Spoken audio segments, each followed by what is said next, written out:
বাংলাদেশের মুক্তিযুদ্ধের সময় পাক হায়নার গণহত্যার আন্তর্জাতিক স্বীকৃতি দাবিতে ৯ ডিসেম্বর শনিবার নিউ ইয়র্কে জাতিসংঘের সামনে মানববন্ধন করেছেন বীর মুক্তিযোদ্ধারা।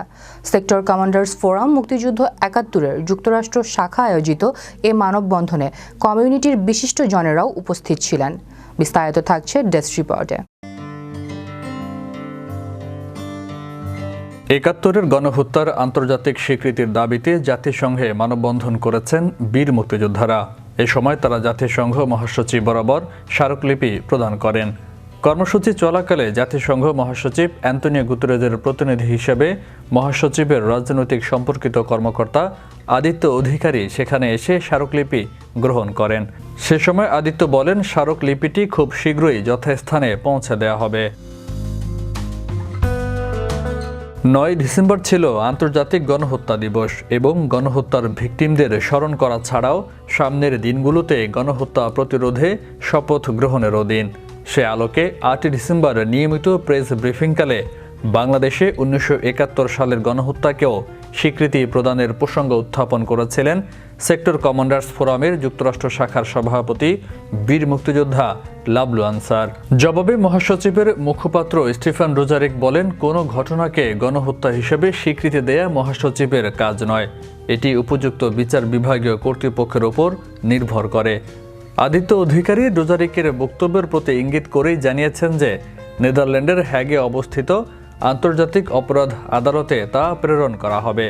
স্মারকলিপিতে ফোরামের কেন্দ্রীয় মহাসচিব বীর মুক্তিযোদ্ধা হারুন হাবিবের স্বাক্ষর রয়েছে।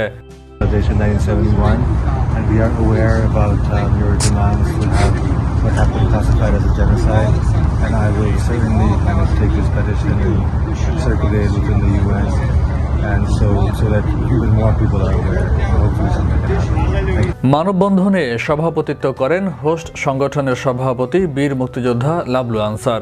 সাধারণ সম্পাদক বীর মুক্তিযোদ্ধা রেজাউল বারের সঞ্চালনায় এ সময় আরও বক্তব্য দেন বীর মুক্তিযোদ্ধা রাশেদ আহমেদ, কমিউনিটি লিডার জাকির হোসেন বাচ্চু, নারী বিষয়ক সম্পাদক সবিতা দাস এবং জেনোসাইড ৭১ ফাউন্ডেশনের প্রতিষ্ঠাতা ও সভাপতি বীর মুক্তিযোদ্ধা ডক্টর প্রদীপ কর।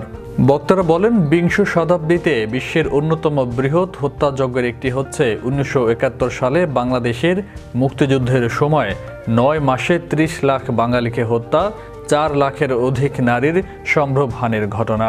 অথচ আজ অবধি তা জাতিসংঘের স্বীকৃতি পায়নি। জাতিসংঘ দাবি করে আসছে যে তারা মানবাধিকার সুরক্ষা, সামাজিক ও রাষ্ট্রীয় শান্তি সুসংগত করতে নিরন্তরভাবে সচেষ্ট রয়েছেন। ৭১-এ পাক হায়নাদের সেই নৃশংসতা তথা গণহত্যার আন্তর্জাতিক স্বীকৃতি ব্যতীত সভ্য সমাজে জাতিসংঘ তার সনদের পরিপূরক কাজে সচেষ্ট রয়েছে বলে প্রমাণ দেবে কিভাবে, এই প্রশ্ন করেন বক্তারা। সভাপতির সমাপনী বক্তব্যে বীর মুক্তিযোদ্ধা লাবলু আনসার বলেছেন, সেক্টর কমান্ডার্স ফোরাম মুক্তিযুদ্ধ ৭১-এর কেন্দ্রীয় নির্দেশ অনুযায়ী আন্তর্জাতিক স্বীকৃতি না পাওয়া পর্যন্ত আমরা এ তৎপরতা অব্যাহত রাখব। মানববন্ধনে নেতৃবৃন্দের মধ্যে আরও ছিলেন যুগ্ম সাধারণ সম্পাদক আব্দুল কাদের মিয়া, ভাইস প্রেসিডেন্ট বীর মুক্তিযোদ্ধা আবুল বাশার চুন্নু, বীর মুক্তিযোদ্ধা শামসুল আলম চৌধুরী, বীর মুক্তিযোদ্ধা নাজিম উদ্দিন, বীর মুক্তিযোদ্ধা এনামুল হক, বীর মুক্তিযোদ্ধা আমির আলী, বীর মুক্তিযোদ্ধা মিসবাহ উদ্দিন প্রমুখ। উল্লেখ্য, গত বছরও একই দাবিতে জাতিসংঘের সামনে বীর মুক্তিযোদ্ধাগণের সমাবেশ থেকে স্মারকলিপি প্রদান করা হয়েছিল। ফয়সাল মাহমুদ, বিশ্ব বাংলা 24 নিউজ ডেস্ক।